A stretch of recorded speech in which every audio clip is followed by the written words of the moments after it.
Hey, welcome to Tech Refresh with Kim Komando and friends from Komando.com with a K. That's Komando. Gang's all here. Welcome back, Kim, Ben, Allie. I'm Mike. And before we get started, just a quick reminder, as we do every week, make sure you're subscribed to the podcast. You get these delivered every single week. And we start with the news and America's digital goddess, Kim Komando. Oh, my favorite company, Facebook, right? Yay? Right. Yay. Okay. Well, Facebook has become the fifth U.S. company to have a market cap of more than $1 trillion. Okay, so why do you think it went up? Anybody? Why it went up?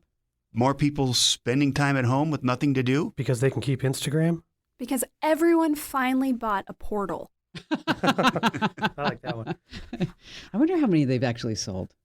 7. Exactly. That's probably it. No, they passed the $1 trillion threshold because their shares popped 4% after a federal judge dismissed the FTC's antitrust complaint against Facebook, saying that they still needed to show how Facebook was a monopoly in the, quote, personal social networking services. Are they a monopoly?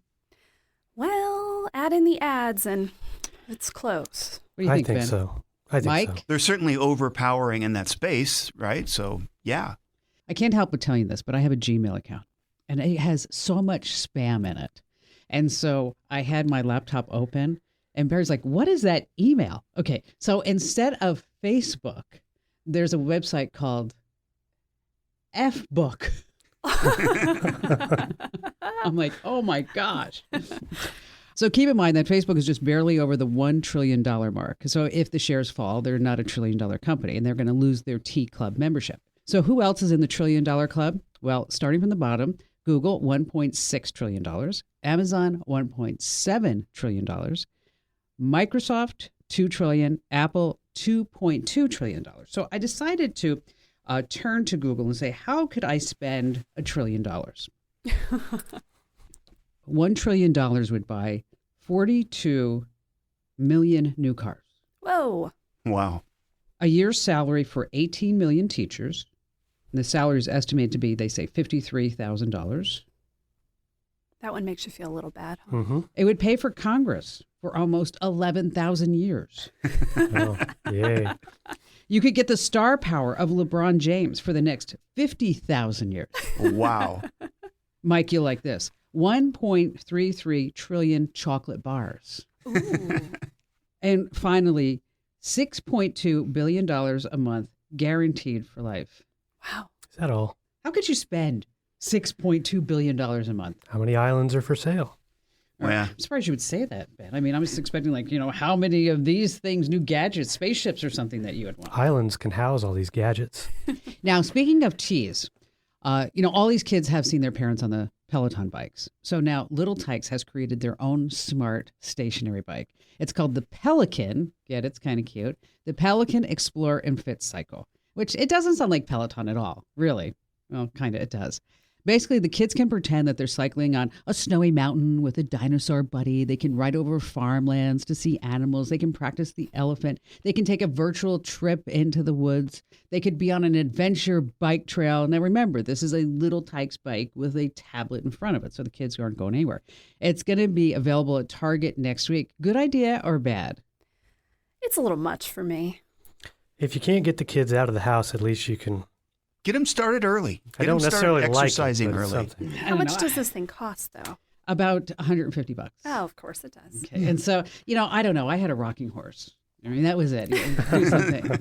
But instead of the Pelican Explore and Fit Cycle, maybe the kids should do a little taekwondo. Knew it was coming. We missed knew you, it was Kim. coming. Hey, this is a really cool story. Starlink satellite internet is getting ready to expand. Yeah, that's Elon Musk's other company, SpaceX. They have their Starlink satellite internet service. But first, a little game of numbers. How many Starlink satellites do you think are currently in low orbit? I think I read that somewhere. Probably like 1,100, 1,200. I thought 40,000. No, that's the plan. You spoiled that part. That's the plan. Sorry. How many are currently in orbit? 10,000. No. The number is 1,800. 1,800. Oh, Mike, you were Yeah. And close. closest without going over. I win. Yes. The price is right. Right, but the plan for the next few years is 42,000 good luck seeing the stars. But that's a big difference. Even with the limited number already launched, they already have about 69,000 subscribers around the world. I signed up. Yeah? I haven't gotten the device yet. I'm on the waiting list. Well, this is across 12 countries. Now, that 69,000, that's up from 10,000 in February. Wow. That's a big jump. Well, Musk seems to think that in the next 12 months, they're going to have 500,000 subscribers. And he said this week that next month, that is August, that it is going to be available worldwide, except for the North and South Pole. So I guess Okay, so Santa's that's all well and good, but how does it compare to cable? What is the cost? How does it compare? It's expensive. It's not going to be meant for places where you can get cable or fiber. It's meant for historically those places where you haven't been able to get internet. $99 a month. And it's not very fast right now. I don't remember the exact speed, but they're still working that out. They still need more satellites. They still have to work out latency and all that. But you still it's not just $99 a month. You have to pay $500 to get the equipment. And that's if you sign up now and wait. I always sign up for this stuff. I mean, just to see if I can get it. And I probably won't get it. Like that truck. Yeah, I signed up for the Ford 150. And Ian's still looking at me going like, Really? You? A Ford 150? I'm like, yeah, why not? It's like, are you okay, Mom? What's wrong with you? Well, that's the thing. So it's if you can get it, great. I think it's the percentage they said is meant for like 3 to 5% of the world's population who there's just no way geographically, things like that, they can get I'm it. really glad that he's doing this, honestly, without talking about politics. Biden has this whole plan. I think we talked about $1 trillion, like Right. $1.3 trillion to get internet into the rural communities of the United States. Yes, we do need internet everywhere. But if Musk can do this, we don't really need that $1.3 trillion broadband plan because they're going to be able to get internet. Yeah. Not to mention Bezos is trying to do the same thing. So you're going to have competing companies. Which means the price will come down. Mm-hmm. Think about all the islands we can buy. And gadgets. I think that's going to change a lot. In probably, I don't know, what would you say, Ben, 5 years? If that. I mean, just look, it's not just satellite. I mean, look at 5G home internet services starting to roll out in different cities from T-Mobile and other carriers. So, it's not just fiber. It's not just, DSL is long gone. So it's satellite, it's 5G. You're going to have all kinds of options. Yeah. Yeah, and I don't like to tell satellite jokes at all because, they're always over your head and they just never land. All right. The Windows 11 drama has begun just last week, I guess. Yes, indeed. Windows 11 is coming. Surprise. Things are already going south a little bit. Okay, let me back up. Microsoft has been hinting in a new version of Windows for a while. First, we heard about Windows 10X. This was supposed to be basically the Chrome OS competitor, really lightweight. It was a pre-pandemic plan. They scrapped it. That's not happening. Windows 11 is what we're getting. It's coming out later this year. Hints are kind of pointing to October. No promises yet. It's essentially fresher, more streamlined. Looks a lot like Mac OS. It does. It really does. It Even does. that taskbar at the bottom of the screen. Wow. Yeah, so there's going to be some big changes. Probably right now, your big question is, will this work on my current computer? It's a little complicated. If your computer can run Windows 10 just fine, probably. Microsoft has a helpful tool called the PC Health Check app. It allows you to confirm whether the new version will work on your computer. Well, turns out it was not working very well and confusing people so badly that they turned it off. Shocker. Coming soon is what it says now, yeah. It does? Is this coming soon? Wow. In the meantime, you can check either on the Microsoft site or on Komando.com. We have a list of system requirements. It'll be a little more legwork on your end to see what your computer has, but you can at least check that way. If you are on an old version, you might need to buy a license. It is a free upgrade for Windows 10, but if you're still on, Windows 7? Yeah, you should probably upgrade. That is not good for security. If you don't want to wait, you can get the beta version of Windows 11 right now. It's the Windows Insider program. My word of warning. I wouldn't do that. Yeah. Guess who jumped in blindly? Did you? Did you? I have Windows 11 now. Of course you do. Well, if this is your sole computer, if you use it for work, I would not suggest using the beta, just in case things go wrong. You don't want to mess yourself up. Recently, we went on Facebook and asked Komando readers, what was your favorite version of Windows? What do you think we heard most? Or what were your favorites? Oh, Vista, hands down. I was thinking Bob. Windows 7 we had around here for a while. Yeah. People love Windows 7. I think, you know what? I think people want Windows XP back. I liked XP, and maybe it's just because of that time in your life. It was just, Yeah. it worked well and everything. Ding, ding, ding. Yes, XP and 7 were most loved. I loved this comment from somebody named Rick. After Windows 8, I don't complain about any of them. Windows 8 was a disaster. Oh, Rick, I feel Life your is pain. good. Have you seen all the scuttlebutt about Bill Gates? That is Yeah. all coming out now. Yeah. I like the one that I read this morning that people are complaining that he was really hard in meetings. And when you presented your solution to something, he would like sit back and lean back and go, well, that was the dumbest effing idea I've ever heard. Whoa. Wow. Wow. And I thought, wow, I'd like to see his Glassdoor Sounds like reviews. Steve Jobs to me. Right? Yeah. So here's something I don't understand about Windows. Did they say that this was like the last Windows operating system? And why? What are they going to do next if they don't have another operating system? I mean, that was what was said about Windows 10. This is Right. going to be the last one, but I don't see that Well, happening. they couldn't. They couldn't make it the last one because they really wanted this to be like a big version of Windows. But because of the whole chip shortage, they couldn't rely on people to go out and buy new computers because we don't really have the new chips out there to put in the computers and so on. So they kind of did a scale back. But what this means is that with Windows 11, that we're going to have Windows at least till the end of this decade. Oh, wow. Yes. And it won't work on all the computers out there. It has far more strict requirements of the computer you have. So Okay. Well, maybe Elon Musk will get involved in the computer industry Hey. with PCs and things like that. And then, Elon Musk can get together with Bill Gates. And then did you hear that they're working on like a special solution to cure erectile dysfunction? Oh. They're calling it Elon Gates. Later on, we're going to talk about streaming devices and what you use and what's the best and what we use. Also, easy ways to free up space on your smartphone. Kim's going to be back for Ben's product review. What is it this week, Ben? the Sleep Phones headband. Which I'm sure you look just fantastic in. Are Oh, you I going to look awesome. sport that today as we Again? do the review? No, it's like that's by invitation only. Okay. If he did that, we'd have to rename him Computer because he would go to sleep when left unattended for 5 minutes. There you go. That's right. Also, brand new or not true is just ahead. It's Tech Refresh with Kim Komando and friends from Komando.com.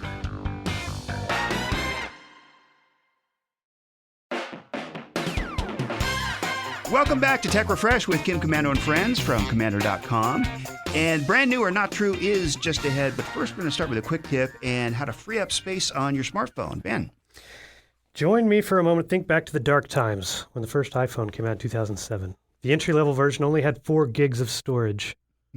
How did we mentioned that. survive? I know. How we got through it, I don't know. Cloud storage has become huge over the past several years to alleviate a lot of that. But you still save a bunch of stuff on your phone, photos, videos. It's easy to run out of space if you're not careful. It doesn't matter how much storage you have. Well, the easiest way to find out what's taking up all the space on your phone and clear out some space. On an iPhone, tap Settings, then General. Scroll down and tap iPhone Storage. You'll see a bar that shows all the content that's taking up space, including the apps. And the list is displayed in descending order for what's taking up the most to the least. And if you see a bunch of apps that you don't use and you don't even remember you have, go in and delete those. If you have an Android, you can open Settings, then Storage, see what's taking up space there too. Now, if you want to go back and delete old photos, videos, go ahead, like old memes and GIFs or GIFs, however you prefer to say it. Fine, but if you start deleting photos, at least back up the library first, just in case you have second thoughts later. And here's something you might not think about. If you have streaming apps on your phone like Netflix, Hulu, Prime, whatever, remember, they allow you to download movies and shows for offline viewing. If you've done that and forgot about it, those files can take up a lot of space on your phone. So let's say you have downloads on Netflix, open the app, tap Downloads on the bottom right, and see what's there, and you can delete them from your phone. Check out more tips to clear out space on your smartphone at Komando.com. Good tip, Ben. Thank you. And it's time now for America's newest national game show sensation, where you can play and guess, is it brand new or not true? Every week, literally thousands of new product sites and ideas are announced in the technology world. Some are destined for greatness, others not so much so. Oftentimes, the product sounds so crazy and outlandish, you think, what were they thinking? And then all of a sudden, we've got another tech bazillionaire. All right, when playing Brand New or Not True, we'll present you, the home listener, with 3 products, sites, or ideas. It's up to you to decide which 2 are fake and 1 is real. Do we have a theme this week? We do. Stuff for kids. Okay. All right. Product number 1. Kindles are a really great way to read your favorite stories without all the distractions that a regular tablet or a phone has, but they aren't ideal for little kids. That's where the Read With Me e-reader comes in. It's for kids 3 and up. For toddlers, you can choose from 20 preloaded audio stories. Of course, you can buy more for about $2 a pop. Once your kid starts reading, you can turn on the assisted reader mode. Read With Me functions kind of like a normal e-reader, but it's got these easy-to-activate help features. If your kid isn't sure what a word is, he or she can just tap on it to hear it out loud. They can also have the entire story read aloud and follow along. And when your kid is a stronger reader, yep, it works just like a regular e-reader, not much different from a Kindle, though it can take a few more drops and spills. The Read With Me is $159. Okay, Read With Me, thank you. Number 2. Product 2, let's admit it, we all take our phones with us to the bathroom. Why can't kids do the same? They can, almost, with the iPotty. The iPotty is, yes, a little plastic potty equipped with an adjustable iPad stand. It holds your kid's iPad in place while the kid plays and does his business. A clear touchscreen protector guards against smudges, messy hands, and any splashes. The stand rotates 360 degrees, and you can easily switch between horizontal and vertical views with 3 different positions depending on your kid's placement. This is made for kids 18 months and up to 43 pounds, and it costs about $40. Okay, go ahead.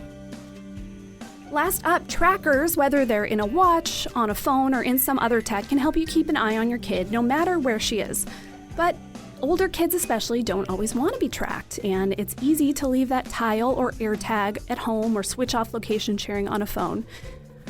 The GPS backpack from AngelSense is a more subtle way to keep an eye out. No, this isn't a tracker your kid can remove. The GPS is built right into the backpack.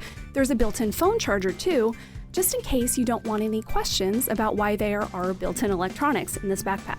You can log in from your phone at any time and open the compatible app to make sure your kid is where she should be. No guarantees she won't leave the backpack somewhere else though. The AngelSense backpack costs $99 plus a $5 a month subscription. Okay, we've got the 3 products. Read With Me for $159, which is kind of an e-reader for kids. The iPotty, a stand for kids to hold their phone for $40. And the GPS tracker backpack at $99. First, the iPotty. I'm going to go right to that one, and I'm going to say that one's not true. That one's probably the true product, but it sounds so outlandish. We've definitely jumped the shark if that's real. So I'm going to eliminate that one. GPS tracker backpack for $99. Sounds like a pretty good idea for $99, maybe in $5 a month. But I don't know, something about that says you're sneaking something up on your kids, and I'm not sure how parents would feel about that. Some yeah, some no. Okay. All right, but I'm going to go with the Read With Me. It sounded like a great product. It's very doable for, maybe a tablet or whatever. And it's educational for $159. It seems like, is it the tablet itself or is it just an app for a tablet? It's the whole thing. It's the whole thing. Well, $159, you can get tablets for less than that now. So I'm going to say that's real. I can poke holes in all 3 of these. That's the problem. The backpack, I'm going to agree to eliminate that one because, I don't know, it seems like, there's a lot of questions you throw in the washer. Oh, you've ruined it. I mean, a lot of backpacks have so many pockets that even if parents, I'm not condoning this, wanted to secretly track their kids without telling them, they could find a spot for little tiles and things like that. So it almost seems like it's not necessary. So I'm going to rule that one out. But what about the iPotty? That one is like, the minute she said that, I could already see like cease and desist letter from Apple to this company. Uh-huh. Stop using what sounds like our name. Uh-huh. That you would use with our products. So I'm going back and forth. I think, I was going to rule out the e-reader just because, well, they make Kindles for kids. They make cheaper tablets for kids than $160 that, you can limit to, e-reader functions or tablets and things like that. But that's the one that's been hard. And I know I try not to pick the same thing as you. Just we have a better chance that way. But of the choices, I'm going to have to say that the e-reader is still the most likely to be real. All right. Okay. Ready? Ready. Okay, nobody picked the Angel Sense backpack because it's fake. Well done. Well done. Nice. All right. The real product is the iPotty. Real. That's the first one I Has anyone eliminated, told of Apple? course. Does Apple know about this? Right. You should give them a call. Isn't that ridiculous? It is. Your kid can't even go on his little potty without his iPad. Seems a little nuts to me. I think I made a pretty good e-reader, though, and maybe this is my next bajillion-dollar idea. Yeah. Yeah. Wasn't bad. Awesome. Thank you. All right, that's it for this week's edition of Brand New or Not True. Thanks you, Ben and Allie. And up next, we're going to take a look at, digital streaming. When it comes to music and movies, do you still buy digital streaming? Do you get DVDs, Blu-rays, CDs, vinyl? Do we have any vinyl lovers in the crowd? I'm sure there's some listening.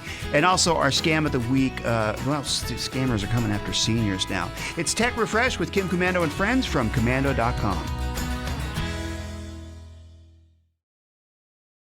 Why don't more infant formula companies use organic, grass-fed whole milk instead of skim? Why don't more infant formula companies use the latest breast milk science? Why don't more infant formula companies run their own clinical trials? Why don't more infant formula companies use more of the proteins found in breast milk? Why don't more infant formula companies have their own factories instead of outsourcing their manufacturing? We wondered the same thing. So we made ByHeart, a better formula for formula. Learn more at byheart.com. Hey, welcome back to Tech Refresh with Kim Komando and friends from Komando.com. Every week we give you the inside scoop on what's going on in tech, so you're the source of tech information for your friends and family. This week we're taking a look at streaming, specifically digital streaming, how do you get your movies, music, that sort of thing. Ben. Yeah, it's hard to find anything, whether it is movies, TV shows, music, or even books that aren't available as digital downloads or at some capacity of streaming. Go back 25 years, I had a pretty cool CD collection. It was awesome, man. I had like a 12-disc changer in the car. Yeah, good Nice. times.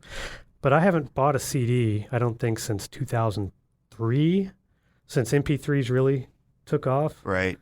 iPods and all that, Napster. Movies are a different story. Now, I've slowed way down the past few years, but I still kind of, if there's a nice box set or a steel book or something that's, a physical copy like a Blu-ray or something like that, I still might buy it. And I justify it. Says, well, Blu-ray is going to look better and sound better than any kind of streaming anyway. It's a physical disc as opposed to hoping your internet connection's good enough. So I'm going to say what we're all that. thinking. Mm-hmm. You're not going to notice the difference, Ben. I do. Do I you? do. He doesn't. I do. Now, like I said, music, I've been Spotify, Apple Music, whatever for years, but movies, I will, from time to time, has to be something, and it has to be something grand, Star Wars or something that's just like box office that you would, when you go to a theater, go see it in IMAX or something like that. Spectacle. No rom-coms. Nothing like that I'd buy on Blu-ray. So, okay. The man has standards. Yes. Is what we're hearing. Yeah. Now, like I said, books, I'm not really a reader, but, some of us in the group are. What do you guys do? Kindle. Yeah. As far as like physical media, rather, I haven't bought a movie, a CD, anything in, a decade at least, probably more. I can't even remember the last time I bought any of that. The only physical thing I buy are books. I do read on a Kindle as well, and I like those. I like audiobooks too. I listen to a lot of audiobooks, but it's kind of the same thing. A special version of a book I really love, or one of my favorite books, I just want to have a physical copy. So like it looks nice on a bookshelf or something like that. So I actually ordered a book maybe about 2 years ago as a multifamily book, and the writing was so small I could barely read it, and I got past the first chapter, struggled past the first chapter.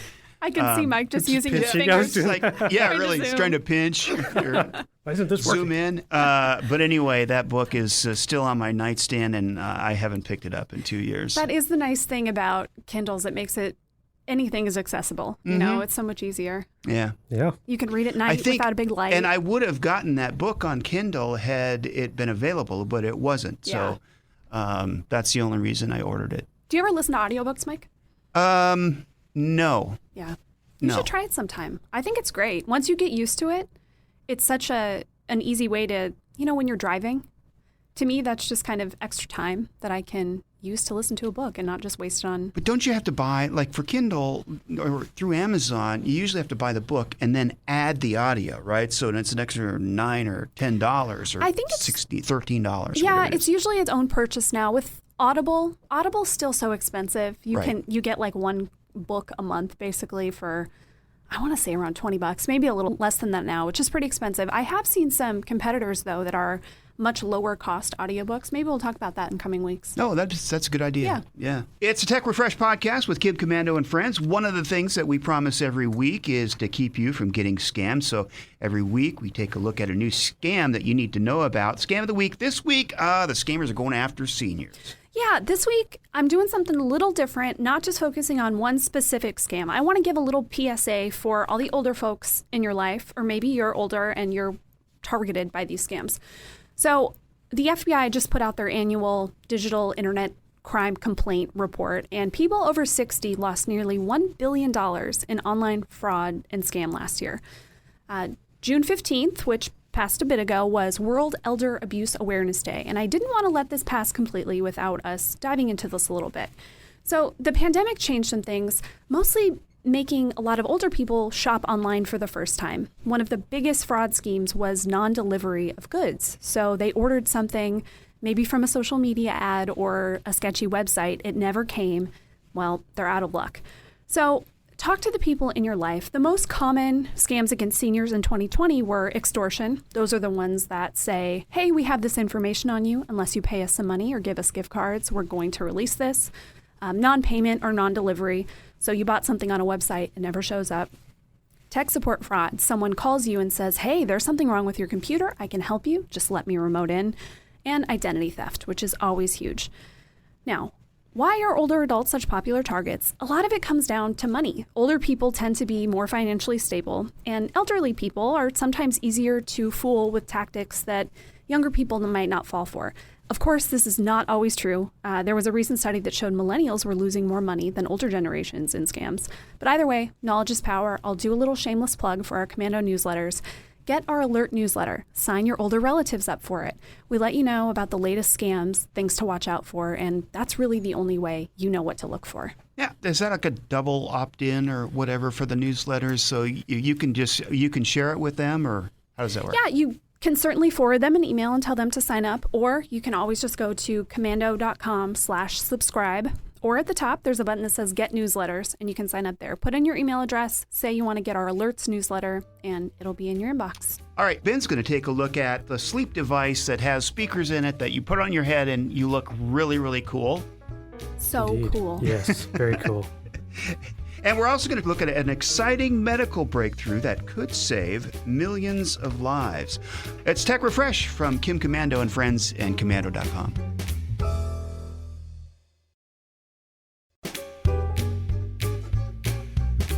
Hey, thanks for listening to the Tech Refresh podcast, heard exclusively on the Kim Komando Explains podcast from Komando.com. If you haven't already, make sure you click the subscribe button and get these podcasts delivered to your device every single week. Tuesdays and Fridays is our launch dates. And Kim Komando Explains this week is an extra special podcast. You may remember on the show, we got a call from Dana, whose daughter was being stalked.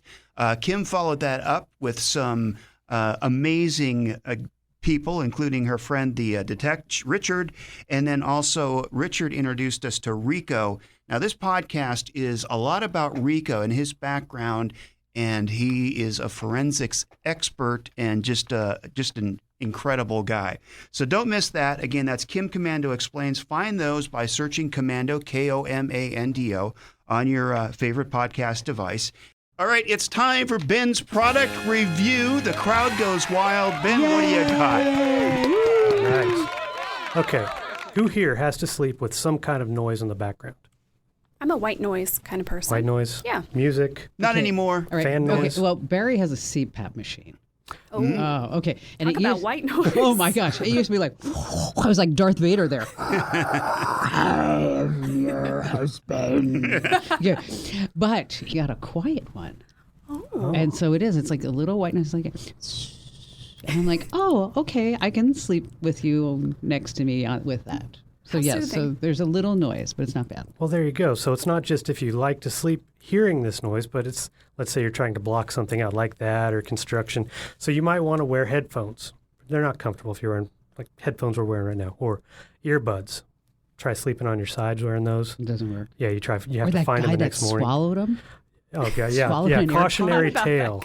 Seriously. I That's- mean, yeah. And then, the next day he's like, I got something caught in my throat. Yeah, it's like can't swallow water. I mean, that's just, I can't. But, well, this company called Sleep Phones, they think they have a solution to the existing options out there with a headband. It's like a, elastic headband. Like but the inside- 80s type of headband? Yeah. Ooh, Yeah, look like- at you. hmm Yeah, just you work out with it. It's like But- rainbow colors or That, No, your solid colors. wife probably looks at you and go, God, Ben, you look so hot.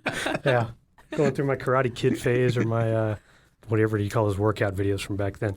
Well, this headband has these two little squares on the inside, little sewn-in squares that have these flat speakers, and they just kind of connect to this little Bluetooth module at the back. And you put it on, you pair it with your phone, and you pick whatever you want to listen to, like on Apple Music or Spotify, and you go to sleep. And you know what? They're actually pretty comfortable. Really? You So lay on your side, and you you don't could feel- listen to Tech Refresh before you You go could to listen sleep. to Tech Refresh. Wow. You could listen to one of the other podcasts that we have. That's I right. fall everything. asleep to Kim Commando Explains every night. There you go. Oh, that's not nice. I stay up. All right. That didn't work like I planned. The only considerations you really have to take into account when you're doing something like this, it's made out of polyester, a little bit of spandex, kind of thick. If you're kind of a hot sleeper, I was going to say that doesn't breathe at all. that doesn't. They make a lighter weight one, which I haven't tried, but this one is a little warm. Okay, so you put this thing on, Mhm. you power it up, and whatever you want to listen to, Right. and then you go to sleep. You go to sleep. It's Okay. got a battery supposed to last 10 hours. So does it turn off after 15 minutes, an hour, 2 hours, just all night? Just keeps going until you decide to. It's got a little button on the back so you can like tap the base of your skull to turn it off if you want, if you can't reach your phone. So And how often do you have to charge it? it lasts 10 hours. So if you keep it going a whole night, you can only get 1.5 nights. So it's a good idea just to charge it. But that's the thing I didn't like about it is the charger. I got one. It was called the Sleep Phones Effortless. Effortless because it's supposed to be some simple kind of charging process, like magnetic induction. So you have to take the headband, which has this little Bluetooth gadget inside, and connect it magnetically with the headband in the way to the charger. And it has to be lined up. Okay, so this sounds like It a took hassle. like 5 times. It was not effortless. Okay, so if Yeah. you have to charge it before you go to sleep, you're like all anxious and anxiety because I can't get this damn thing on here to work. Okay. Oh, okay, let's go to sleep. Yeah, now I'm not ready to sleep. Yeah, now I'm up. Go watch Seinfeld or something. But it's that was my big complaint with it. $150, a little Ooh. high price for some of the options. $150. Yeah, Okay, there's some big margins on this. there are. Now, this was a doctor who created this, and now it's a company. So it actually has good reviews. I liked it. I wouldn't go for that version if I was to buy one. If I stuck with that brand, it would be the $99 version. It's still Oh. wireless, but it has the plug-in charger. Same thing, same, battery life, options, all that. But you wouldn't have to deal with that. Now, is there an option for a monthly subscription for something like sleep therapy or anything like that? Not through them. Yeah, that would be an add-on. I mean, Yeah. I see this is where my mind goes. Okay, great product, but how do we make recurring revenues off of this? Yeah. Yeah, Okay. meditation app in there. Exactly. Your sleep stories. Yeah, do a deal with Podcasts. Calm, yeah. whatever it may be. Let's call him. Let's call him up. So you'd buy it, Ben, right? I would get it. Yes. Just not that one. I would get the cheaper, the step down. Wow. Do you have trouble sleeping? Does anybody have trouble sleeping? Sundays. Yes. For whatever reason. I've always got a lot on my mind about Sunday. what's ahead in the week. So- So I just like, So it's not anxiety about coming to work or anything. no, it's just like thinking of all the stuff I gotta, it's like I got a lot to do. And it's like, I need some sleep. Well, you can't sleep. So it's just a cycle. I take melatonin. Mm-hmm. And so last night I took 5 milligrams. I normally take 2. But I was like stressed and everything. I'm like, I'm gonna take it. I mean, my head hit that pillow like at 10:30, and at 7:30, I was like, oh, hi, good morning. Ooh. Oh, it felt so good. That's awesome. Yeah, it was awesome. Yeah, one of those every once in a while. Yeah, you need always, always nice. Now, is it like, does that give you the crazy dreams? Like, I know it's natural and all that, but I've heard like people had like I very don't really vivid think. dreams. I don't think of me, bouncing off of mountains is crazy. I think that's absolutely normal. Like Neil Armstrong? Like, Yes, like exactly. Moon? Okay. I didn't have a problem with that, Ben. Jeez, a little harsh today, aren't you? And Allie, we've got a medical breakthrough that could save millions of lives. Yeah, researchers say a new blood test is effective at identifying over 50 cancers that normally go undetected in early stages. This is incredible. The test is called Gallery. It's from a company called Grail, and it's now commercially available in the U.S. in all states except New York, and it can be ordered by healthcare professionals for patients who are 50 and older or anybody at risk for cancer. It will be a few years before something like this can be used as a go-to diagnostic tool. The test has not been okayed by the Food and Drug Administration quite yet. Grail will seek full approval in 2023, but this is some pretty amazing stuff. The blood test correctly detected when cancer was present in over 50% of cases, and it has a really low false positive rate, which is pretty important too. In cases where cancer was detected, the test could identify 88.7% of the time where it was in the body. Right now, there are really only 4 cancer tests that are recognized as effective by the National Cancer Institute. So this multi-cancer test is really groundbreaking. That's what the Mayo Clinic said about it. And it's really meant to complement all these existing cancer screening tests. Gallery was developed using a machine learning algorithm. It recognizes patterns. So the test looks for signals in the blood that might be associated with the cancer. DNA is shed by different tumors, and it can pick those out and analyze someone's blood to see exactly what's going on with them. So this is some pretty incredible stuff. Wow. It's only a matter of time before that's going to be in every physical that you go to, right? Absolutely. And if you go to your doctor now and say, Gallery, do you have it? Is he going to know about it? Or is there someplace on Komando.com where they can find out more about it? Or Yeah, I would definitely recommend go to the Gallery website, look at the information. If you are interested in this, show your doctor. They might look into it themselves, but yeah, doctors can order it. This can be used for diagnostics right now. Amazing. Yep. Thank you, Allie. If you'd like to comment about the podcast, good or bad, mostly good, send us an email to podcasts@komando.com. Again, that's podcasts@komando.com. On behalf of Kim, Ben, and Allie, I'm Mike. We'll see you next time. And for the latest digital news and articles anytime, go to komando.com with a K. That's Komando.